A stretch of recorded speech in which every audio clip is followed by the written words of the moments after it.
Hello everyone, welcome to the channel and the first video.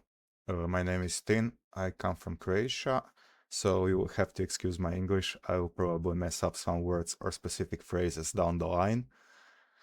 I started learning cybersecurity about 3.5 years ago when I changed my career and I was exploring my options.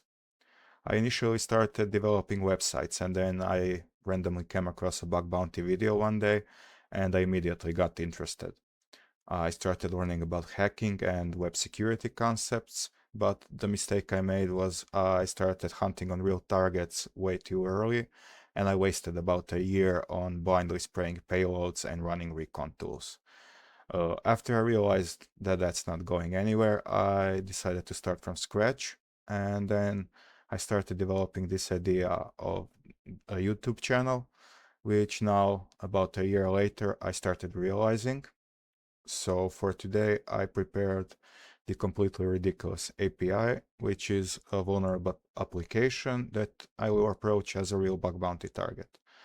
So if you want to follow along, you will only need the Kaido or Burp Suite, whatever you're more comfortable with, and the browser with PwnFox or Foxy Proxy, whatever you want to use. I use PwnFox because of these containers. So without taking any more time for introductions, let's start hacking. Alright, so when I first open the application app, I get hit with a login screen. Up here you can see we have a sign up button, which I will use to go and sign up for an account. But before I go do that, let me just tell you about a mistake that I used to constantly make when I started. So I would hunt on large targets with a ton of subdomains, and a lot of the times I would encounter applications behind login screens like this one. I would just ignore them and move on.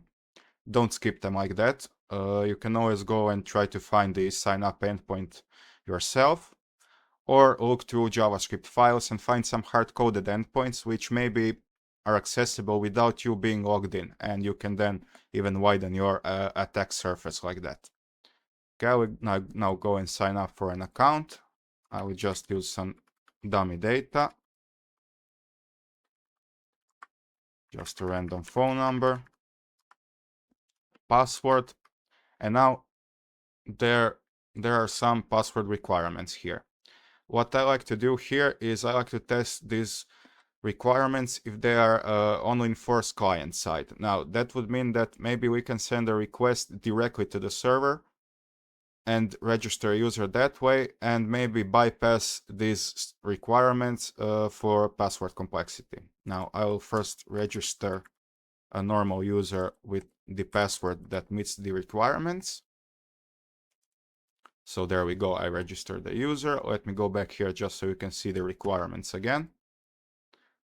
Here we have the whole request. I will send it to the replay tab, which is just a repeater equivalent from Burp, so we can edit and send requests however we want. So I will create another user which is named Ted. Just let me swap one number here. Now, if I use a password, something simple like just password, if I put it in here, the restrictions won't let me register like that. But if I send it directly to the server,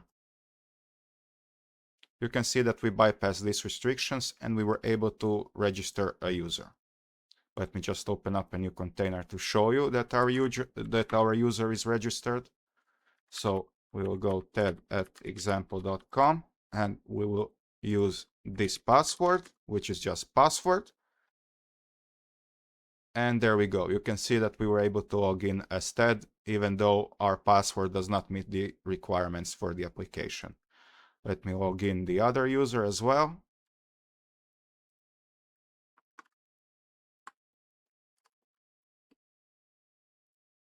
And there we go. So now you can see when we created our accounts that we now even have more functionalities to test. So we can go and visit the shop. We here have some kind of a forum. I saw that we can add a vehicle here, and there are instructions to get your vehicle information. So on crAPI GitHub, you can see the mail portal is on port 8025, and I'm just gonna register the vehicles for our user quickly. this is also one thing. So whenever you can, create as much test data as you can, because it opens up even more possibilities for you to attack.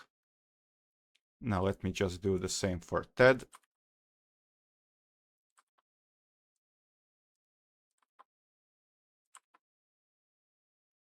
And there we go. We now have dummy data for both of our users. And we can proceed with the other testing. So now that we created our users and added them vehicles, you can see we have a lot of more functionalities to test. We can contact the mechanic, view the service history for our vehicle, or we can refresh the location to find precise coordinates for our vehicle. And now if you look at the request for the refresh location action, you can see that it uses UUIDs to determine which vehicle to locate.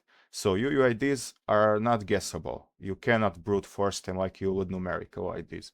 But what we could do to exploit this is to look through the application if maybe some endpoint leaks vehicle UUIDs. Where I like to look for leaks are customer reviews in shops and community or forum places like this one. So let's go and view one post to see what the response would be like. And now we have our JSON response with the post ID here, with the title and content. And here we have some author metadata. And inside that metadata, you can see that it links the vehicle UUID.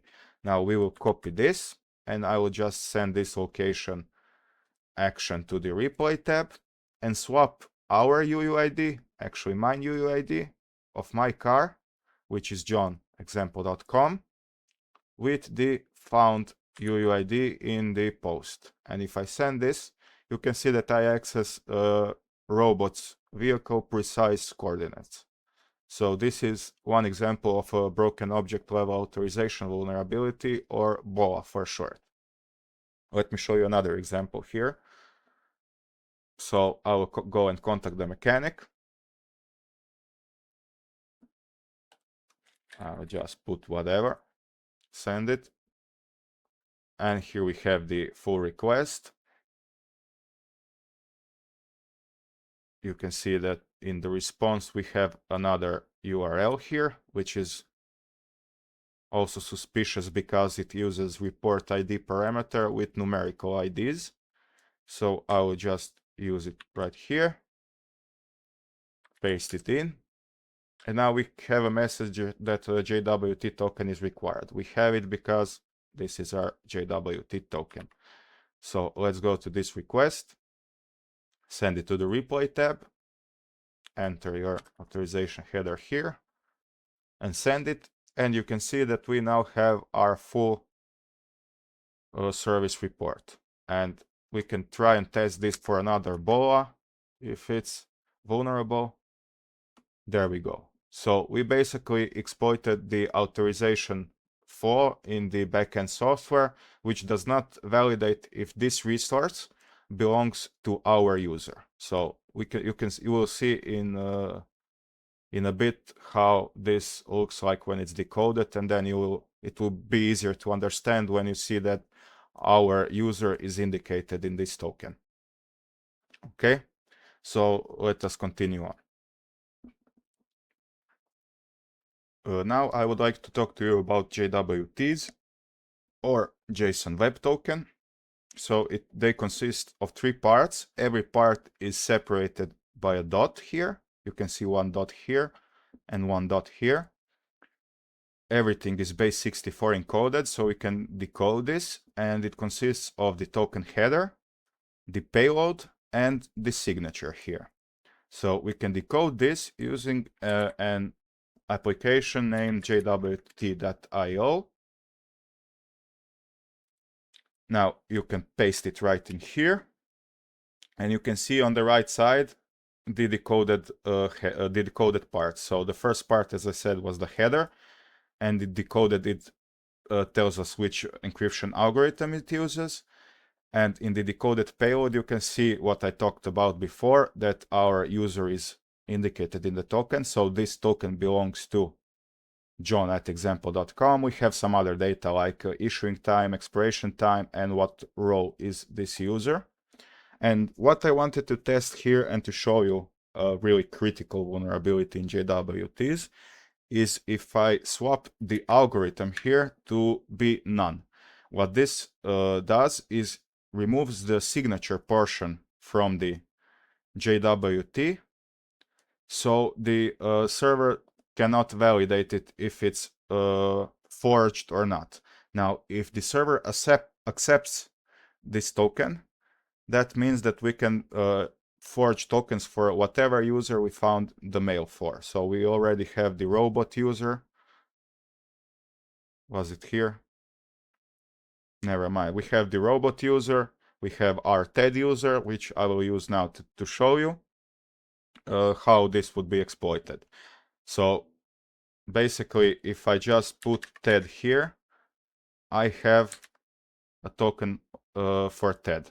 Now, I saw that we have like a verify endpoint, which is used to see if a JWT is valid. Now, if I paste this here, and you can see it's a lot shorter than before because its signature is missing since we have the algorithm set to none.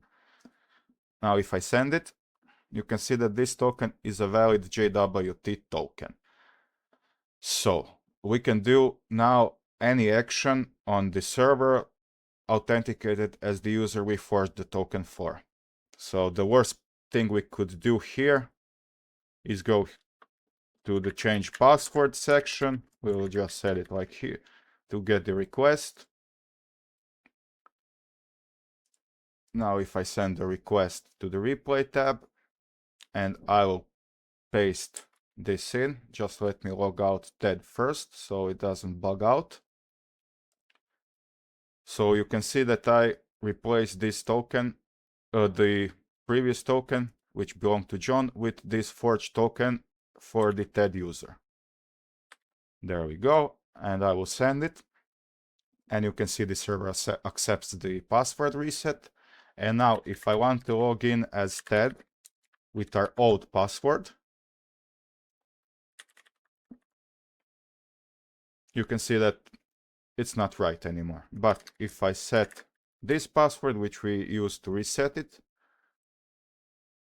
there we go. So we successfully took over another user's account. Now, just to preface, actually just to say, I never found this type of vulnerability in the wild, but I have read some reports about it, and I listened to some podcasts where hunters indicated that they found it. So I always test it whenever I encounter a JWT. When it's used for authorization, I always test the algorithm none vulnerability. Maybe it will go through somewhere. And that's also the second thing that I wanted to say is don't just test it on one endpoint like I just did, went immediately for the password reset. Test it on a lot of endpoints. Maybe somewhere some legacy endpoint was forgotten and it will accept the non-algorithm version of your JWT. And if you are more interested in JWTs, you can read its RFC. I recommend you to read RFCs whenever you can if something is interesting to you, because you can get a lot of in-depth knowledge about that technology. So let's move on to the last thing I wanted to show you today. Alright, so the last thing I wanted to show you is a little bit of web shop manipulation. So here we have our available balance, which is $100. We have two items which we can order. So let's order one seat, for example. And here we have our full request, so we ordered the product with ID of 1, and we ordered one of those, which deducted $10 from our balance because the seat costs $10. So let me just send this to the replay tab. Now, what I like to do on web shop testing, I always like to send negative quantities to see how the server will respond. So the normal reaction would be to not accept it or just not register it. That was my case in a lot of the time. I enter it, but it just does not add nothing or do nothing. So let me send this, and you can see that our order was sent successfully. And if we refresh the page right now, you can see we have now $10,000 on our available balance. So what happened? Well, by submitting the negative quantity to the server, we manipulated the calculation of purchase price, causing the funds to be credited to our balance instead of taken out of our balance, if that makes sense. All right, so that was the quick shop manipulation demonstration. All right, so that was it for this video. I hope you learned something. If you have any additional questions, you can drop them in the comments and I will answer them. For the next video, next Monday, I plan on doing a live session on a vulnerability disclosure program, so you can see how everything functions live. And that's it. Thank you for watching and have a nice day.